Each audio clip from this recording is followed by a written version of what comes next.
Техничките разговори меѓу Иран и Соединетите Американски држави за механизмите за спроведување на нивниот меморандум за разбирање и формирањето на технички работни групи почнаа во Швајцарија. Иранската делегација предводи заменик министрот за надворешни работи Казем Гарибабади и вклучува политички, економски и правни експерти. На разговорите присуствуваат и представници на земјите посредници Пакистан и Катар, додека главниот преговарачки тим на Иран, предводен од Мохамад Бахер Калибав, се врати во Техеран. Меморандумот е рамковен договор што предвидува прекин на непријателствата меѓу САД и Иран, ограничувања и следење на нуклеарната програма на Иран, постепено укинување на санкциите, економска помош за Иран и преговори за конечен мировен договор во рок од 60 дена. Иранскиот министр за надворешни работи Абаз Аракчи ги пофали Пакистан и Катар за нивните напори за посредување, велејќи дека е постигнат голем напредок кон завршување на војната во Либан, но дека вистинскиот тест ќе биде успешното спроведување на прекинот на огнот во земјата.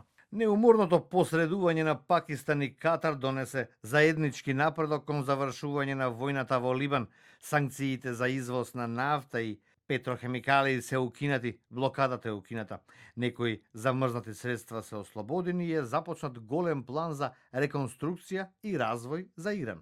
Од Вашингтон нема конкретен коментар за договореното, додека Израел останува цврст на ставот дека Иран никогаш нема да се здобие со нуклеарно оружје и дека нема да ги повлече своите сили од Јужен Либан.